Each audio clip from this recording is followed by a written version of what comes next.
The red warning lights flashed across the control room at Luna Base as the emergency signal broke through the static. Maria Santos had been monitoring deep space communications for 3 years, but she had never heard anything like this. Her hands shook as she turned up the volume and called for her supervisor. The voice coming through the speakers was barely a whisper, broken by interference and what sounded like explosions in the background.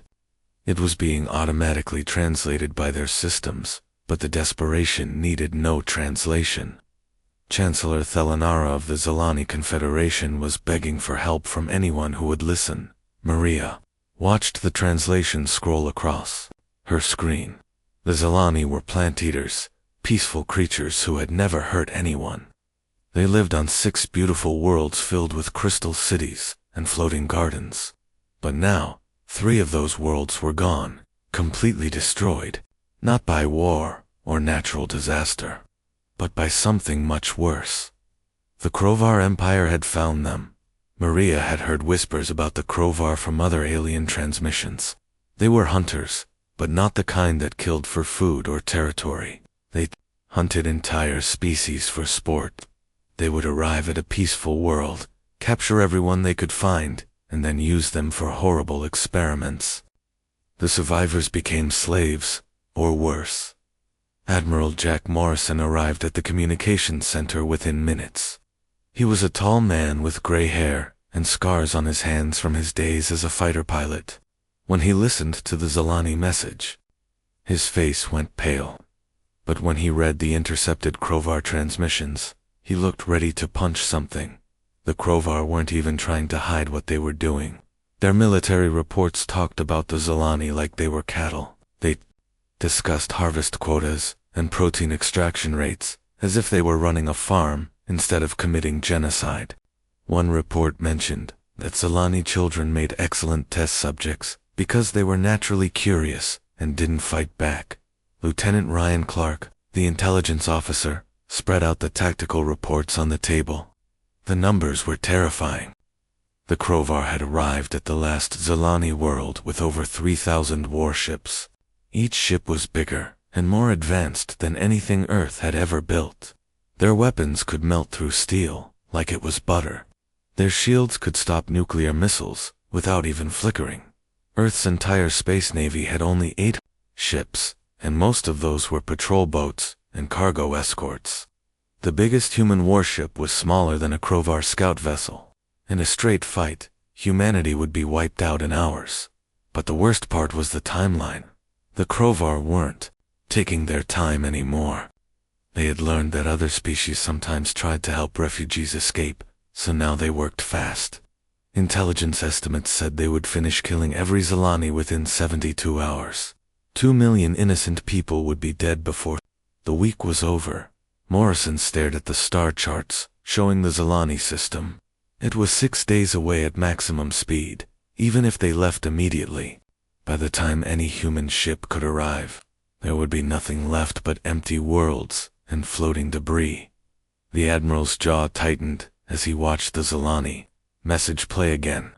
Chancellor Thelanara was crying now, her voice breaking as she described the screams coming from the processing centers where the Krovar were holding prisoners.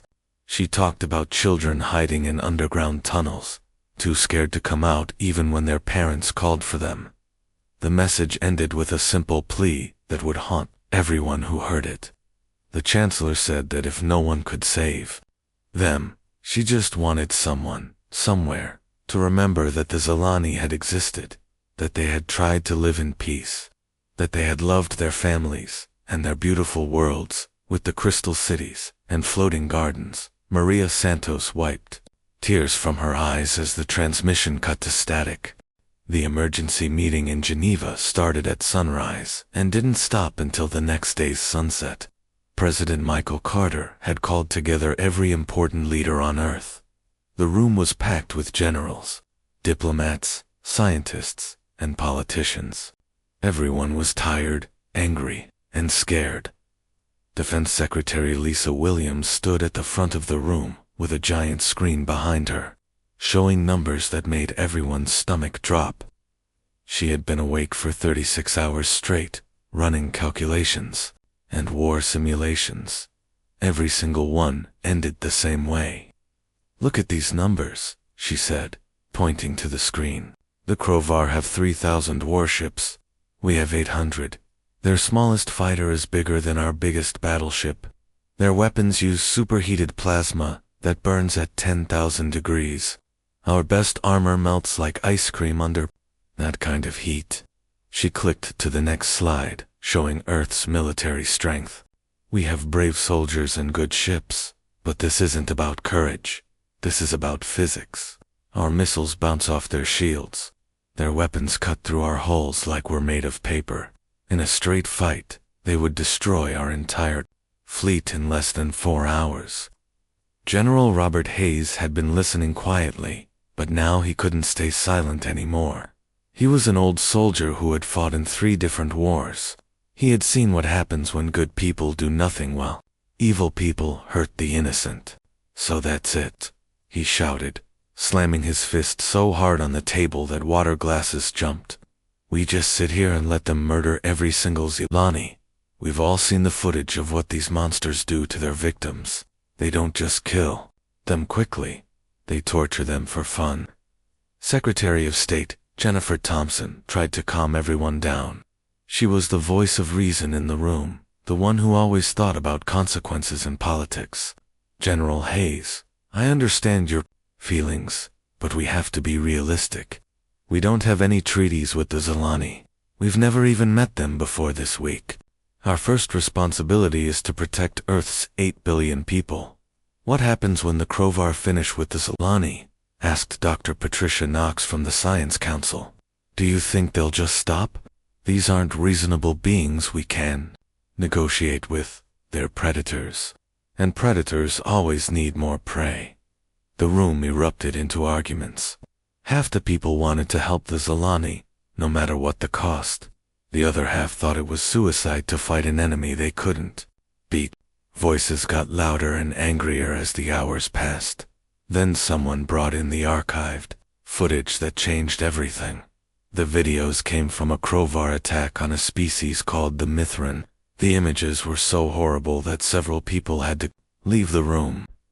The Crovar didn't just kill their enemies quickly. They set up processing centers where they kept prisoners alive for weeks, using them for medical experiments and worse things that couldn't be shown on any screen. Children as young as 5 were being used as test subjects. Families were separated and forced to watch as their loved ones were tortured. The Crovar recorded everything and broadcast it to other species as a warning about what happened to anyone who opposed them. Senator David Parker was 92 years old. He had been alive during some of humanity's darkest moments, and he remembered them all. He stood up slowly, his voice shaking with emotion. "In 1994, I was a young reporter covering the genocide in Rwanda. 800,000 people were murdered in 100 days while the world watched and did nothing. We said never again when it was over. We promised that humanity would never stand by and watch innocent people die when we had the power to help them." He pointed at the screen showing the Crovar footage. "Those weren't just words we said to make ourselves feel better. They were a promise. Not just to other humans, but to any innocent beings anywhere in the universe who face extinction." The room went completely silent. Everyone was thinking about their own families, their own children. What would they want someone to do if Earth was the one sending out desperate messages for help? When the final vote was counted, it was close. 847 people voted to send help to the Zilani. 712 voted to stay home and protect Earth. Humanity would go to war against an enemy they couldn't beat, for people they had never met, because it was the right thing to do. Admiral Morrison had seen many fleets in his 30 years of military service, but nothing like this. He stood on the bridge of the UES Defiance, looking out at the strangest collection of ships ever assembled. This wasn't the neat, organized formation of matching warships he was used to. This looked more like a junkyard that had somehow learned to fly. The call for volunteers had gone out across Earth, just 48 hours ago. The response was overwhelming. Every person who owned a spacecraft, from tiny personal shuttles to massive cargo haulers, wanted to help. Even people who had never left Earth's atmosphere were begging for a chance to join the mission. Captain Tom Anderson's voice crackled over the radio from the Steel Thunder. His mining ship looked like a flying brick covered in welded metal plates and improvised weapons. "Admiral, we're as ready as we'll ever be. The boys in engineering say our plasma cutters should work just fine against Crovar hull plating." The Steel Thunder wasn't alone. Dozens of mining vessels had joined the fleet, their industrial equipment converted into weapons of war. Ships that were built to crack asteroids and harvest ice from comets were now armed with explosives and ramming spikes. Even more surprising was the Celestial Dream. Just 3 days ago, she had been a luxury cruise ship, complete with swimming pools and fancy restaurants. Now she bristled with hastily mounted railguns and missile launchers. Captain Kate Murphy had volunteered her ship and crew without hesitation. "We used to take rich people on vacation," she had told the Admiral. "Now, we're taking them to war, Commander." Steve Mitchell approached with his tablet full of numbers that seemed impossible. "Sir, final count is 1,847 vessels. We've got everything from military destroyers to private yachts. There's even a guy in a modified racing ship who welded torpedo launchers to his hull." The numbers were staggering.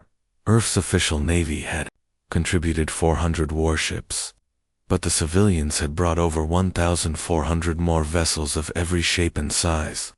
Cargo ships loaded with explosives instead of trade goods.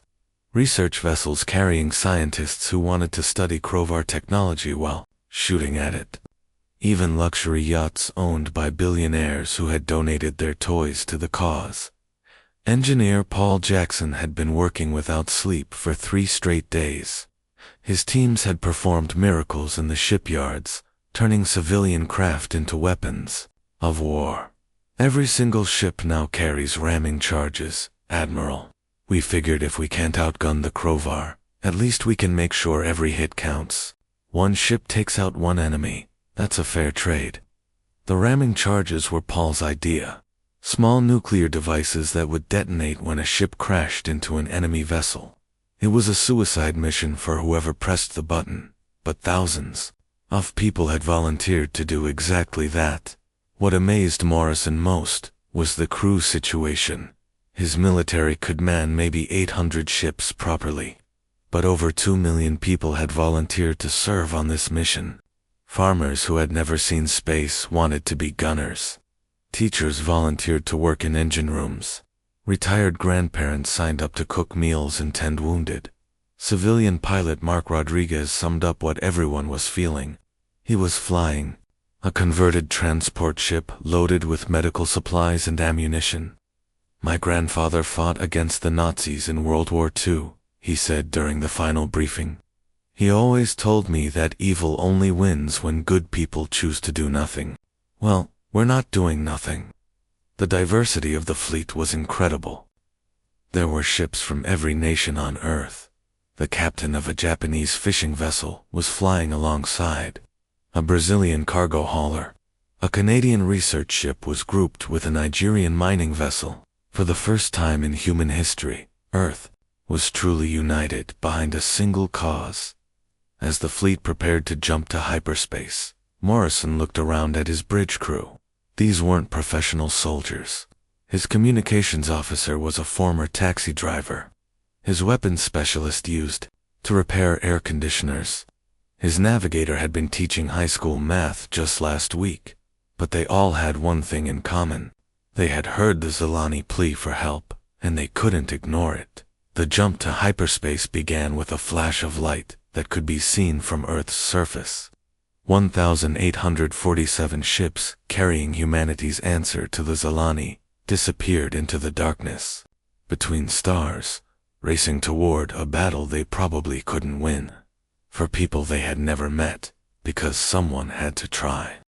The moment the human fleet dropped out of hyperspace, Admiral Morrison knew they were too late to save most of the Zilani. The beautiful crystal cities he had seen in the intelligence reports were now burning ruins.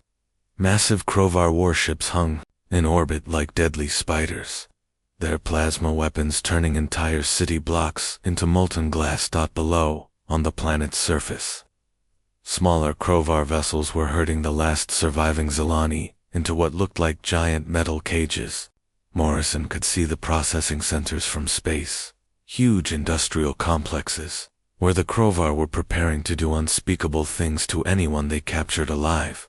The Krovar fleet was enormous, over 3,000 ships arranged in perfect military formation, each one bristling with weapons that could vaporize a human vessel with a single shot. At the center sat the command ship, a massive dreadnought the size of a small city. Fleet Commander Vracht was reviewing the day's harvest reports when his sensor officer announced the arrival of the human fleet. He barely looked up from his datapad. The primitive mammals had arrived right on schedule, just like his intelligence reports predicted they would. "How many ships?" he asked, more annoyed than concerned. "Nearly 2,000, Commander, but they appear to be using primitive chemical propulsion and basic projectile weapons. Some of them don't even appear to be military vessels." Vraket laughed, a sound like grinding metal. "Mammals always think they can play hero. Send 3 destroyer squadrons to eliminate them quickly. I want to finish processing the remaining Zilani before dinner." But the humans didn't fight like any enemy the Krovar had faced before. Instead of forming proper battle lines and engaging in organized combat, they scattered in all directions like a swarm of angry insects. Captain Danny Chen, of the mining ship Iron Will, had been hauling ice from asteroids just a week ago. Now he was flying his converted vessel straight at a Krovar battlecruiser 10 times his size. His crew of former miners had set the fusion core to overload, turning their ship into a massive bomb. "This is for the Zilani kids," Danny said over the radio as he rammed into the enemy ship at full speed. The explosion took out both vessels and damaged 3 more. Krovar ships nearby. Transport pilot Amy Foster had been delivering medical supplies to Mars colonies before volunteering for this mission. Her cargo bay was now packed with every explosive the engineers could fit inside. She flew her ship straight into the middle of a Krovar squadron and detonated everything at once. The blast was so powerful it created a small star for 3 seconds. All across the battlefield, human ships were doing things that made no sense to the Krovar military mind. They used mining lasers as weapons, turned cargo containers into giant bombs, and rammed enemy vessels without any regard for their own survival. Sub-Commander Hethka watched in horror as a human yacht, a pleasure craft meant for weekend trips, somehow managed to destroy one of his heavy cruisers by firing a modified construction tool that shot metal spikes at incredible speed. "They're completely insane," he screamed into his communicator. "They're using civilian ships as weapons. They're ramming us with cargo haulers. This isn't how space combat works." But the real turning point came when Communications Officer Frank Peterson started broadcasting on every frequency the Krovar fleet was using. Frank had been a radio DJ back on Earth, and he knew how to get people's attention. The footage he transmitted showed everything the Krovar had done to the Zilani, the processing centers, the experiments on children, the systematic torture of entire families. But more importantly, he broadcast similar footage from other worlds the Krovar had attacked over the years. Within the Krovar fleet were ships, crewed by conquered species, aliens who had been forced to serve their oppressors after their own worlds were destroyed. The Methili, whose homeworld had been harvested 50 years ago. The Vorthon, who had watched their children used as test subjects. The Quelik, whose beautiful ocean world was now a dead rock. When these enslaved crews saw that someone was finally fighting back against the Krovar, something snapped. Decades of rage and hatred boiled over. Methili engineers sabotaged their own ship's engines. Warthan gunners turned their weapons on Krovar officers. Quelik pilots rammed their vessels into command ships. Commander Vrate H watched his perfect military formation fall apart as his own fleet began attacking itself. Ships that had served the Empire for decades suddenly turned their guns on their neighbors. Entire squadrons went dark as their crews mutinied. The humans kept coming, wave after wave of impossible attacks. A luxury cruise ship somehow managed to board a Krovar destroyer, its passenger corridors filled with armed humans who fought room by room through the enemy vessel. A scientific research ship used its laboratory equipment to create a virus that shut down Krovar computer systems. Within 6 hours, the Krovar Empire's greatest fleet was scattered and broken. Some ships fled into hyperspace. Others drifted dead. In space, their crews either killed in mutinies or captured by the humans. The mighty dreadnought that had seemed so invincible was now a burning wreck, brought down by a coordinated attack from 12 human vessels that had sacrificed themselves to punch through its shields. Commander Vraketh's last transmission before his ship exploded was a single word that would be remembered across the galaxy: impossible. The battle raged for 73 hours straight. When the last Krovar ship finally jumped to hyperspace in defeat, the space around Zelani Prime looked like a graveyard. Broken pieces of both human and Krovar vessels drifted in the darkness, some still glowing from the heat of weapons fire. Admiral Morrison's boots crunched on broken crystal as he walked through what used to be the beautiful capital city of Zelani Prime. The elegant spires that had reached toward the sky were now twisted metal and shattered glass. Smoke rose from 1,000 fires, and the air smelled of burning electronics and worse things he tried not to think about. The cost of victory was written in the faces of his surviving crew members. They had started this mission with nearly 2 million volunteers spread across 1,847 ships. Now less than half of those ships were still capable of flight, and over 800,000 brave souls would never see Earth again. Captain Rebecca Walsh limped past, her left arm in a makeshift sling. She had lost her arm while pulling Zelani children out of a collapsing shelter during the final hours of battle. When Morrison asked why she had risked her life for alien children she had never met, she just shrugged and said it was what anyone would do. He thought about pilot Tony Rodriguez, who had been flying cargo runs between Mars and Earth just 2 weeks ago. Tony died when he rammed his converted freighter into a Krovar troop transport that was trying to escape with a hold full of Zelani prisoners. His last radio transmission was him singing an old Earth song while his ship exploded. Engineer Linda Chen had manually detonated the charges that destroyed a Krovar processing center, saving thousands of Zelani refugees, but killing herself in the process. She had been a school teacher before volunteering for this mission. Her students back on Earth would never know that their former teacher died a hero on a world they couldn't even pronounce. The survivors were slowly emerging from their hiding places. Underground, the Zelani were tall, graceful beings with scaled skin that shimmered like precious metals. They moved carefully, as if they couldn't quite believe the nightmare was finally over. Chancellor Thelanara approached Admiral Morrison with tears streaming down her scaled face. She was ancient by Zelani standards, over 300 years old, and had seen her entire civilization nearly destroyed in just a few days. Her voice shook as she spoke through the translation device. "Why?" she whispered, looking around at the human survivors who were helping to dig more Zelani out of the rubble instead of tending to their own wounds. "Why did you sacrifice so much for complete strangers? We had never even met your species before this week. You owed us nothing." Morrison looked around at the devastation, then at the humans and Zelani working together to save anyone they could find. He thought about all the volunteers who had died in the last 3 days. Farmers and teachers and shopkeepers who had traveled across the galaxy to fight monsters they had never seen.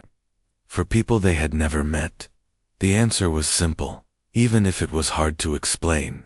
"Because someone had to," Morrison said quietly. "We heard you calling for help, and we couldn't just pretend we didn't hear it." The news of what happened at Zelani Prime spread across the galaxy faster than anyone thought possible. Within days, Every species knew that the humans had done the impossible.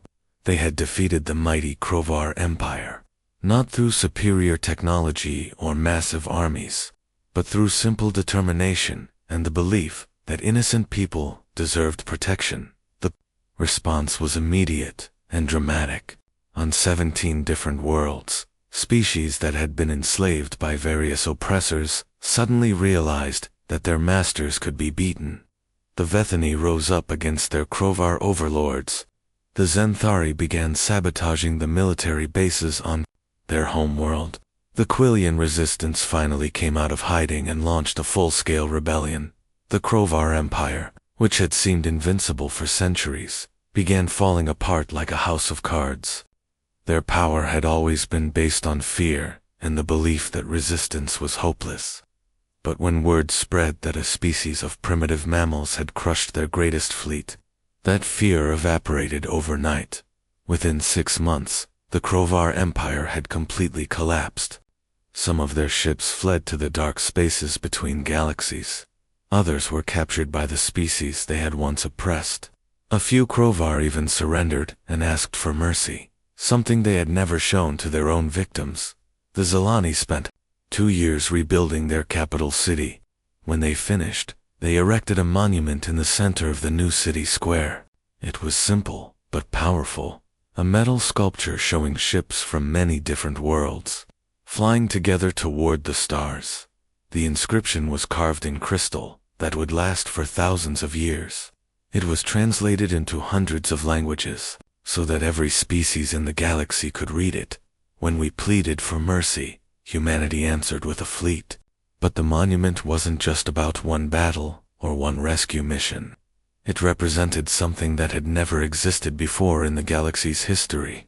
Humanity had become the species that other civilizations called when evil seemed too powerful to defeat.